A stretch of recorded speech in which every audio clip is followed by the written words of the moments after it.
My name is Susan Reyna. I'm here today with Pete Toepfer from the AIDS Foundation of Chicago. For the next 30 minutes, we'll be talking about some of the great work going on at the AIDS Foundation of Chicago and the Center for Housing and Health, as well as its partnership with Beacon Therapeutic. I am the executive director of Beacon Therapeutic, and a little bit of background about Beacon. We've been around since 1968. And we are a multi-service organization located in Beverly, yet our services really are citywide. We do offer, we have four different locations, and I'll put that on. We have our administrative offices on 103rd. Our homeless services, the home base, is located on Western Avenue. We have our high school that's located on Calumet Park, and our Longwood campus serves as both our elementary school program as well as our outpatient program.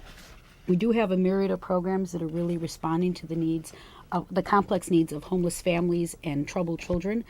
We'd like to think that we're changing the trajectory from disadvantaged beginnings and creating new endings for these families. So we do that through a series of programs. We have therapeutic day schools that work with kids ages from K through 12. It is an Illinois State Board of Ed approved program, as well as we receive a number of Chicago Public School students where we're providing an alternative education for them because their educational needs can't be met within the regular home school. We have our Shelter Outreach Services program where we provide mobile mental health services to homeless women and children. We have our CHIPRA program that's enrolling children into Illinois' All Kids program. We offer Early Head Start, where we're targeting a particular homeless and tenuously housed families. We have a FACT program that works with young mothers and their children that are homeless or at risk of homelessness. We have our Family Homes program that we'll touch on a little bit today with Pete, where we're housing Chicago's most vulnerable families. We have a PATH program that works with the chronically mentally ill homeless heads of household. And we have outpatient programs that's essentially serving as an alternative to an inpatient hospitalization program. And we have one geared towards 3 to 5 year olds that are homeless or in homeless shelters, and an older program for adolescents and latency age kids, as well as a traditional outpatient mental health center. That's a lot of programs. So, sorry, Pete. You guys are busy, Susan. We are busy. So today we have Pete here. I'm very happy to have Pete here. He's actually a highly respected colleague of mine and someone I've worked alongside with for many years now. And Pete's from the AIDS Foundation of Chicago, so welcome, Pete. Thanks, Susan. I'm going to go over, so I'm going to read it so I don't get this messed up. So AIDS Foundation of Chicago has been in existence since 1985. It was founded by community activists and physicians, and it's both a local and a national leader with the fight against HIV/AIDS. The AIDS Foundation collaborates with community organizations to develop and improve HIV/AIDS services, fund and coordinate prevention, care, and advocacy projects, and champion effective, compassionate HIV/AIDS policy. And I think from on the ground, what all that means is clearly the AIDS Foundation really is a leader, both in setting up best practices and developing new approaches to things, as well as really being involved and having a pulse on what's going on a national level. So, Pete, I'm really happy you're here. So tell me a little bit about what is your position at AFC? Sure. So I am the housing manager at AFC, and what that means is I help to coordinate several different housing programs for people experiencing homelessness. We have permanent supportive housing units, which means that once people come into the program, they get to stay for as long as they need to. And so I help to make sure that we are getting folks into those programs, targeting them towards the people who need them most, and then ensuring that once people come into our programs, that they stay there and are able to remain stably housed. And so how did you get involved in this work? So I've been involved with social justice work for a long time, and after graduating from college, I did a volunteer program called the Jesuit Volunteer Corps, and spent... We like the Jesuits. Oh, do you? Okay, yes. Well, the Pope now, I know, we got one Pope. In. There you go.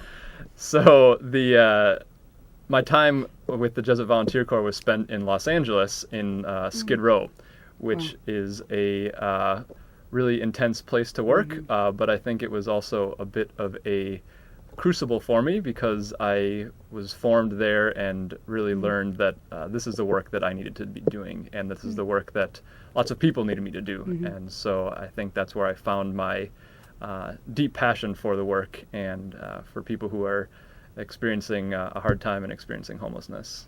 So you were at another place prior to AIDS Foundation in Chicago. How many individuals and lives do you feel are helped as a result of this? How many people get involved? So, in any given month, the AIDS Foundation and our subsidiary, the Center for Housing and Health, pay over 700 rent subsidies and provide case management for those individuals and families. So we do have a pretty wide reach, and that's just our housing department. We also have case management services for people who are affected by HIV, housing advocates, and do policy and funding work. So in some ways we aren't a traditional foundation because we are coordinating different programs, but we still do funding for work that's affecting people who are living with HIV and AIDS, as well as other vulnerable populations. And I know particularly the Center for Housing and Health. That's something relatively new for AIDS Yes. Foundation. So how did that emerge from AIDS Foundation in Chicago? That's a good question, Susan. Our housing programs had begun to serve people who were not directly affected by HIV and AIDS, and we were seeing our housing work as a form of prevention. So people who were at especially high risk because of their unstable housing, we wanted, just as with most things, prevention is a far better avenue than trying to deal with things once they've developed. And so using housing as a form of prevention, we began to branch out from serving just people who are HIV positive to other vulnerable populations, specifically who are experiencing homelessness. So from that, we saw a need to, I think, develop a new trajectory in the programming. So the center is focused specifically on coordinating systems level work and programs that are serving people who are vulnerable, whether that be individuals or families. So it was the move away from working with just people who with HIV towards a broader definition of vulnerability that brought on the development of the center. Yeah, and I'm going to actually put some information on here about the 100,000 Homes campaign because I think that's now I don't think the Center for Housing and Health was launched before this or concurrently. So the 100,000 Homes campaign is actually how Beacon got involved more with the AIDS Foundation in Chicago and, of course, now the Center for Housing and Health, where it was a national campaign with the goal of housing 100,000 of the most vulnerable individuals and households by 2013. And Chicago actually did it a little bit differently because we were able to we added on families, which was really important, and I think Beacon's really proud in the work that we did associated with that. So I think that's where the partnership and collaboration really strengthened between Beacon and our services and AIDS Foundation of Chicago. And so I know AIDS Foundation Chicago was doing the coordinating the systems integration work, and I know you were integral in that. Tell me a little bit about what that looked like, because I think that process is something that's both being looked at on a national level, where people think this was very successful, and I know this process is also kind of embedded in the new Plan 2.0 to end homelessness. Yeah. So part of the idea behind systems integration is that, unfortunately, right now, systems serving families and individuals who are homeless don't work so well together. There's a lot of fragmentation, a lot of what we call silos, and as a result, people who really need assistance end up falling through those cracks in the fragmented system.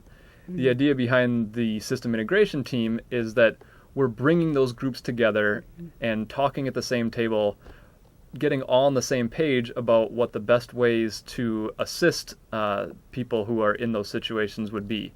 So in the 100,000 Homes campaign system integration team, we brought together street outreach and housing providers, including some housing providers who traditionally had not been participating, like the Veterans Administration and the Chicago Housing Authority, to say, hey, we all have a shared mission of trying to work with people who are homeless, especially who are the most vulnerable, but right now, we're kind of talking over each other, and it's not working so well because the folks that we're looking for are not getting into our housing.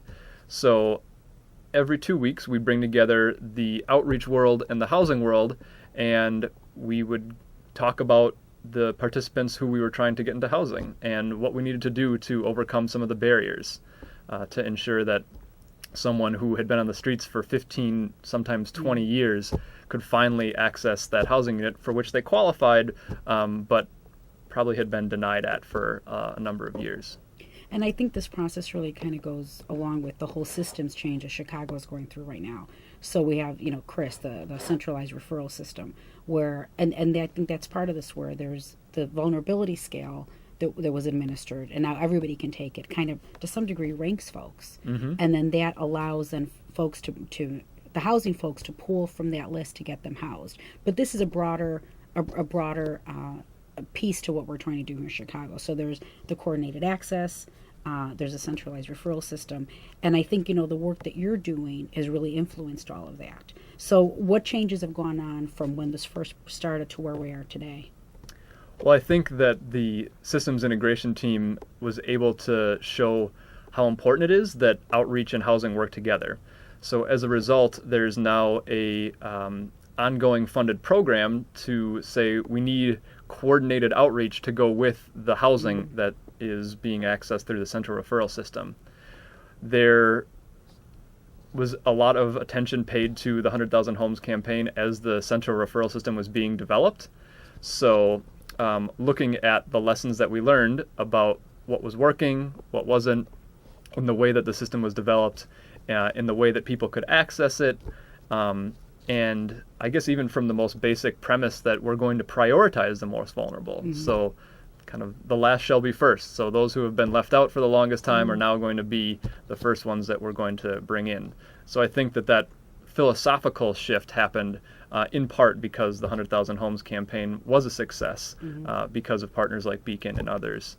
And then another piece that we found was really important was when people are living out on the streets, under bridges, along the lakefront, they don't stay in the same place all the time. They move around, they're pushed around, they move for safety reasons, and it makes it really difficult to relocate them. So one of the projects that we piloted was called rapid rehousing bridge units. So we could say to someone, and this isn't necessarily a new concept, but it was something that was new for us. Was new for us. For Chicago, yeah. We have a place for you to come stay.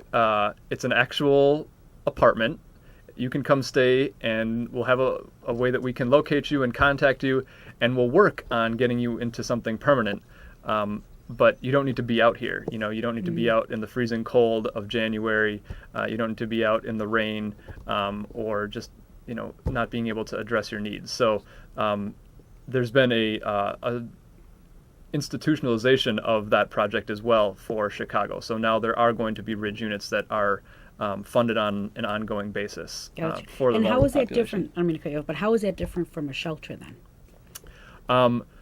Generally, shelters are large places where people are all congregated in the same place, and they're very difficult places to live.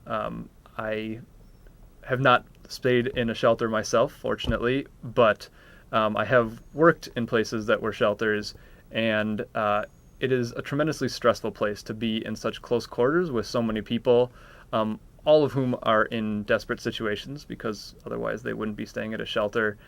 And they're also not the healthiest places. So when so many people are in a single place, while it's providing a important service, people get sick easily. Their immune systems are already suppressed, and especially when we talk about people with HIV and other very serious conditions, some folks don't even want to go to shelter knowing that they're going to be putting themselves at significant risk for an infection of some kind, knowing that their immune systems are already in a compromised state. And I think the reason I ask that is because I think it's so important to recognize that the individuals that we're talking about that would access the bridge units are really individuals that are very, very vulnerable. They've been living on the streets, have multiple health issues, significant mental illness perhaps. So it's the traditional system doesn't work for sometimes those kinds of folks because they need more support. That's why something like the bridge units really can make a difference. And I know there's been some great success stories that really shows that that the degree of support that individuals who've been on the street for many, many, many years, what kind of support they need for them to be successful. And they can be successful, but it requires a lot of work. And I know there's been some great success stories. Can you share some of those success stories? Sure. Specifically of someone who stayed in the bridge units. So there was a a couple who were in their 70s and were living just a little bit east of the Hancock building.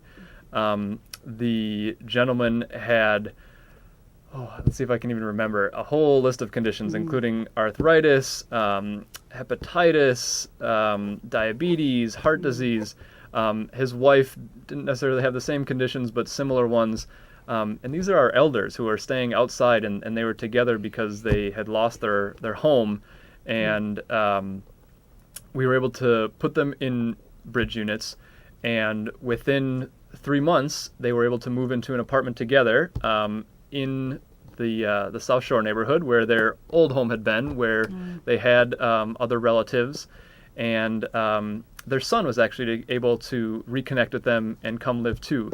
So he could help his parents get to their appointments and manage some of the things that they were having a hard time with. So, it just reaffirms the dignity of people when they have a place that they can stay, and knowing that it's leading towards something even better, a permanent home. Yeah, and I think what you're also describing, the realities of, you're talking about a couple.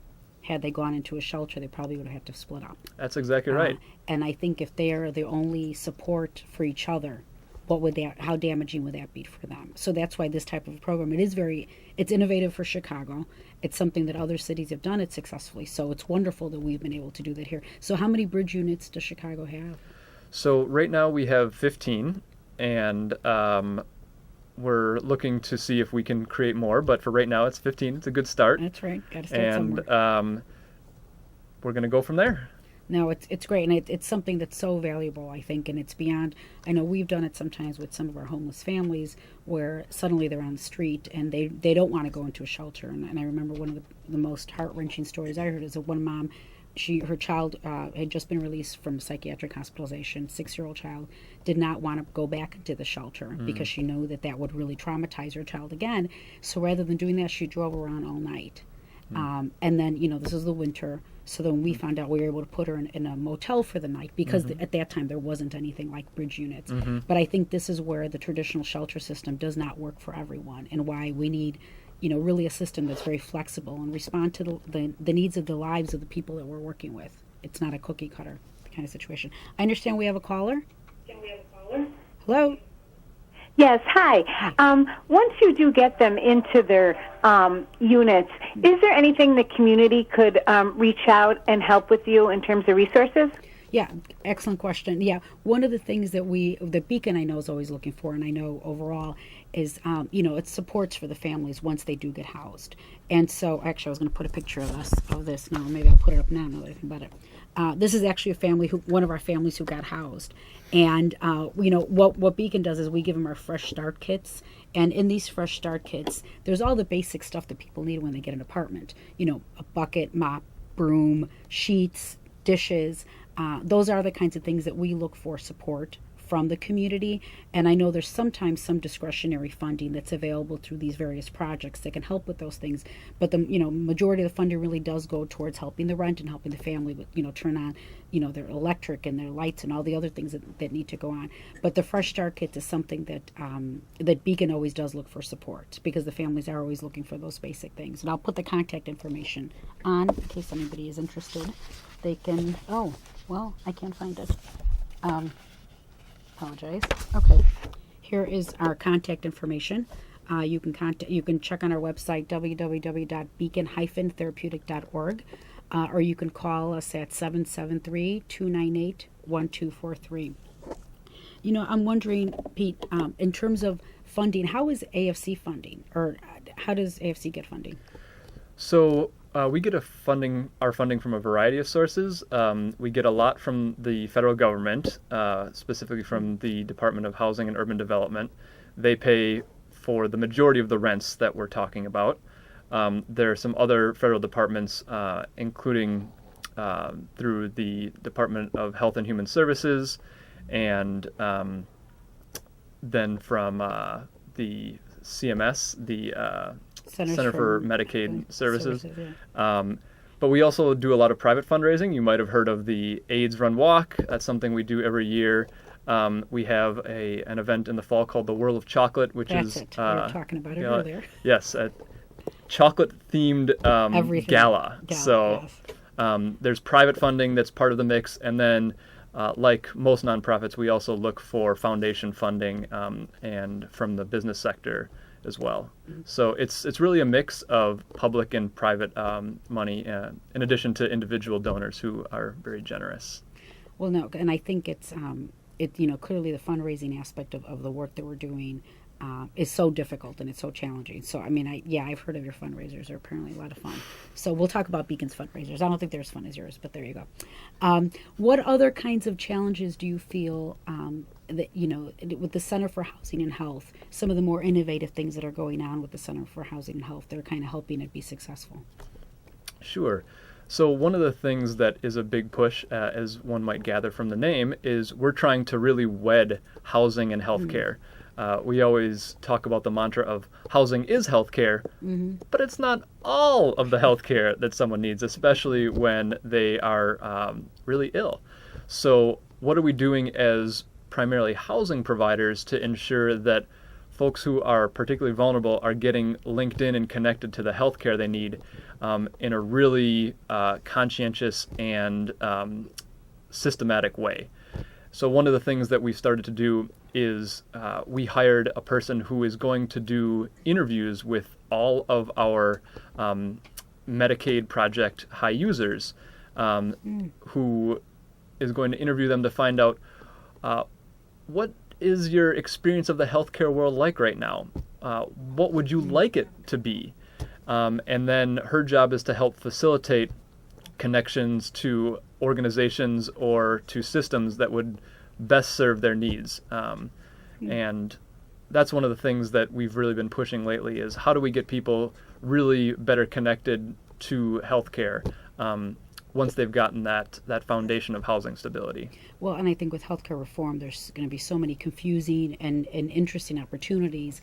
But I think recognizing that these are vulnerable individuals, vulnerable families, they have so many challenges already. Having to navigate this whole other system and with healthcare is going to be really unsettling. And I know that's something that Center for Housing and Health has been working with Beacon, and we're fortunate and we're very appreciative of this collaboration, is to be able to work with your families. And from our perspective, yes, respond to some of their health needs, but really trying to look at the child development needs, the parent-child relationship needs, their health needs, but they're a little bit different health needs. That really, if you get the foundation right from day one, it can really lead to a great outcome for the child. Better education, better health as an adult, the mother's health being dealt with. So I think this is where all the collaborations really can take an important role. I'm mindful we're almost out of time, so I wonder if you have any parting words of wisdom or anything you'd like to say. Yeah. Well, I think first of all, it's to acknowledge that because AFC and the Center for Housing and Health don't do direct service work, we don't actually go out and meet with families or with individuals who are homeless, that we really rely on our partners and our collaborations in order to make this work happen. So I think first is a shout out to all our partners who are on the ground doing just fantastic work that motivates us and creates those great stories that you and I shared earlier. The second is that there is a tremendous demand for what we're doing, and that because there's a tremendous demand, we need to make sure we're doing it well and doing it smart, and doing it in a way that still honors the dignity, even knowing that there's a shortage of services for people who are vulnerable and homeless.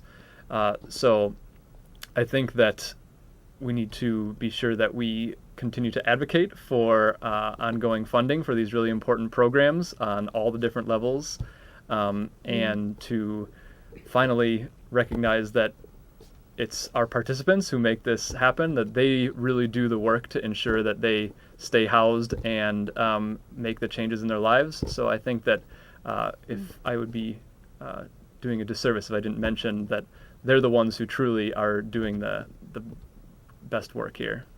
That's true, because I think all we can do is kind of lay out some options, but they're the ones that are doing the hard work, the heavy lifting, as it were. Yes. So indeed. Thank you very much, Pete, for joining me today. I will Susan. put some quick information on upcoming events. So we have the If you want more information on Beacon, please go onto our website, www.beacon-therapeutic.org. We have the Ridge Run coming up in Beverly. That's on May 27th. We have Run Home Chicago, which is a run to end homelessness. And we do have a Beacon team that we'll be talking about at some point. A cycling classic that Beacon hosts in Beverly on July 18th. And then our Beacon Bash, which funds our homeless services, which is July 25th. Thank you very much, Pete. Thank you, Susan. Appreciate everybody listening. Thank you. Thank you.